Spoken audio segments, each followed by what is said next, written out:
some of us, and many of us in this House, are long enough in the Oireachtas to recall late-night sittings of this sort. And late-night sittings tend to make bad law. My own memories, and the Taoiseach, I think, will be remember them as well, are the bank guarantee, where we had a late-night sitting, which had a poor result. Before that, we had the Larry Goodman empire, rescued by examinership, which had a poor result. And today, we're having late-night sitting, which I suggest will also have a poor result. This is undoubtedly a humiliation for the government and for the country that we have been bounced into legislation at a time not of our choosing, but at a time of somebody else's. And if we look at the situation surrounding this legislation, I suggest we'll be at a disadvantage when the final part of this package is negotiated tomorrow. This is close to a fiasco. To leak such a piece of information, as Deputy Doherty said, which was kept so confidential for so long, leaves us so vulnerable that one wonders what's going to be in the next part of it. You know, the Cabinet only signed off on this, we're told, 3/4 of an hour before we were briefed on it this evening.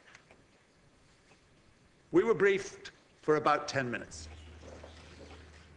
And the civil servants who briefed us were efficient and well-meaning, but they certainly couldn't answer some of our key questions. That's the situation in which this legislation finds itself being put through the House. The civil servants who can't answer the questions about the bill and the details of the bill, and the minister who gives us so little information. And we have the President flying back from Italy in a hurry just to crown it all, to sign the bill later this evening. I would like to know how the stability of the state's finances is threatened by what happened in this leak. The Minister has said there are very few depositors left. I don't know what the size is, he didn't tell us. But it appears that most depositors went off to permanent TSB. There are, I think, large corporate depositors still. But is that an important element? Or is the real element? Because once the liquidation was leaked, there would be people and parties in court in the morning attempting to frustrate it. 1 minute. Is that the answer? Or is it not? Did you say 1 minute, Gaelic? Sorry? Yes. I'm sorry. Are there court cases? Are there court cases pending? There will certainly be lawyers all over this. But in the minute that I have left, I'd say this. We cannot vote for this if we don't know the other part of the package. That is the problem with this bill. We're being asked in isolation to vote for the liquidation of a bank, which we might approve of, when we don't know what the other part of the package is tomorrow. But what I do know, and what I don't like about this bill, is Section 17. And Section 17 hints at what we are going to get from the Minister. And this is the objectionable part, because it gives such wide-ranging powers to the Minister that he can introduce and issue securities for 40 years, 50 years, 100 years, as far as I can see from this, although the ECB won't allow him to go that long. Thank you, Deputy. But it gives him powers which we cannot accept. So in summary, and I hand over to my colleagues, I cannot support a bill voting in a vacuum which doesn't tell us what is going to be swapped for the promote. Thank you, Deputy Boyd. For the prominent. Thank you, Ceann Corda. Thank you. Taoiseach, the Fianna Fáil government bankrupted this country, making a decision in the early hours of the morning, as we now know, under the diktats of the ECB. Now, tonight, in the same sort of circumstances, your government is also taking a decision about one of the main culprits in the financial crisis in this country, and vast amounts of money under the diktats of the ECB. Just as took place then. The ECB says jump, and this government says how high, even if it means trampling on the democracy of this House and the rights of the citizens to know and scrutinise what you are planning and proposing for them, along with your friends in the ECB. The suggestion that you are ramming through this bill as a result of an unintended leak is an insult to the intelligence of this House and the people. I suggested at Leaders' Questions on Tuesday that you were engaged in an elaborate charade with the spectacle of the Taoiseach going around Chile, talking about the government collapsing, Minister White talking about the Croke Park deal collapsing, and you were smiling like Cheshire cats, just as you have been all week and still are, saying there was nothing up.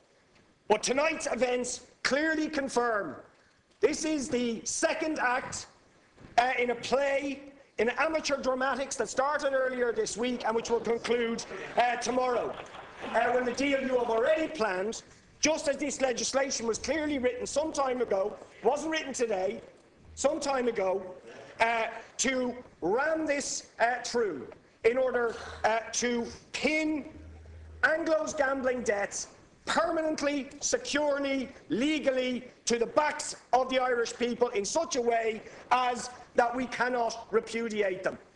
And people are saying that this is about giving the minister powers, as this does. It's not just about giving the minister powers. This actually is the action which pins the debts to our back, because now we owe the money to the European Central Bank as a result of this bill. Thank you. Deputy Higgins, thank you. And I would just say, finally, it's no coincidence that this thing ran through when you know tens of thousands of people are taking to the streets this weekend demanding that you lift the burden.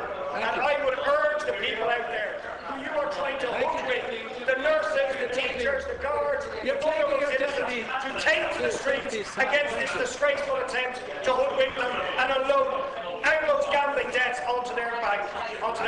We only have 7 minutes left between the other two speakers. Deputy Higgins, 3.5 minutes. Thank you. This is a chaotic and grotesque way to run a state by any standards. Symbolic, however, of the anarchy by which the financial markets operate, and symbolic of the dictatorship of those financial markets, in front of which governments all over Europe, most notably the Irish government, prostrate themselves, doing their bidding while bleeding working-class people to bail out their system.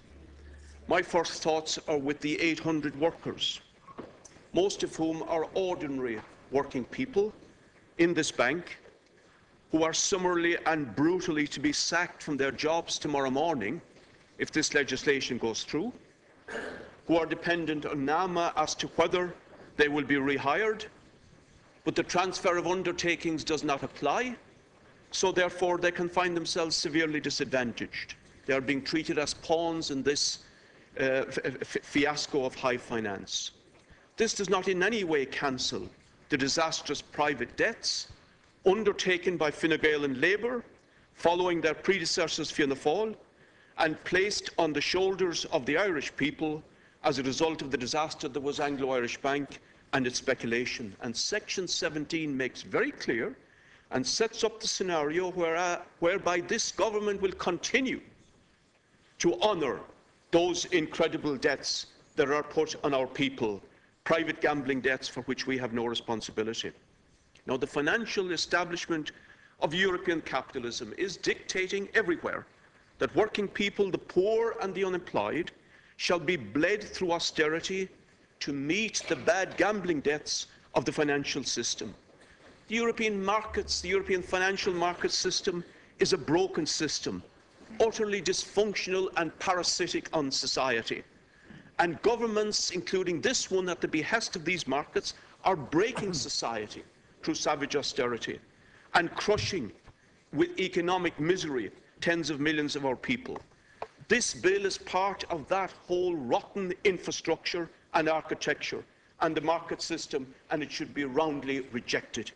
And it's past time that working people of Europe, the poor, the pensioners, rose up to bring down this system and to have a financial system that is democratically owned, democratically controlled in the interests of the majority, instead of hoarding literally trillions of uninvested profits for big business while 25 million Europeans languish in unemployment. That's the alternative to this charade that we are being forced to here tonight. Thank you. Is náireach agus is tubaistach an slí seo chun tír a riara caithfar ará, 8 giad ibrithe a bheith gearra ón na chud postanna, maidnamárach de bhór na reachtaíochta seo, gan carta bheith ach ag brethar náma, mas rud ag go gnóisiad a chud postanna.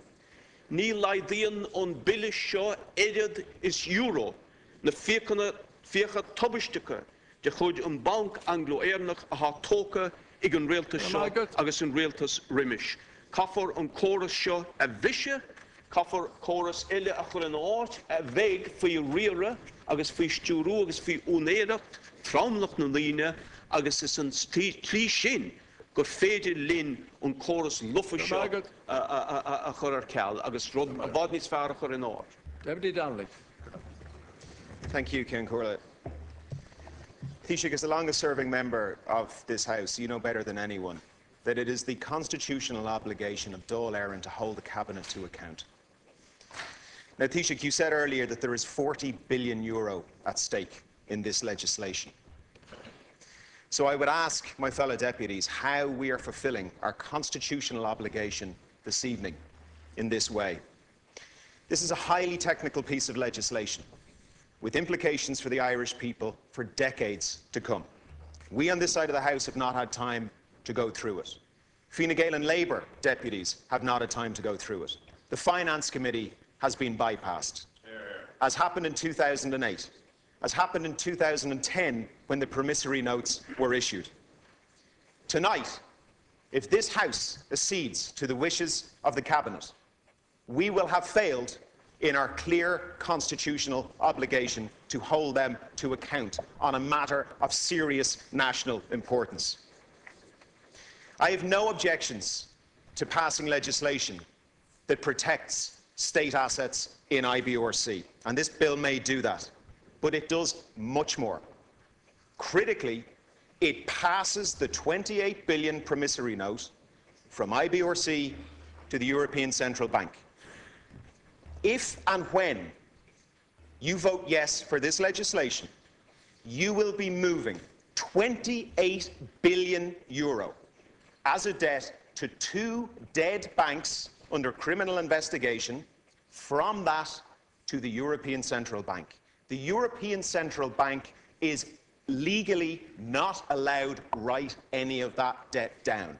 That's what this bill does tonight. The other thing it does, Minister, is it gives you power, with no Dáil oversight and no Dáil vote, to issue securities. Now, what's that mean?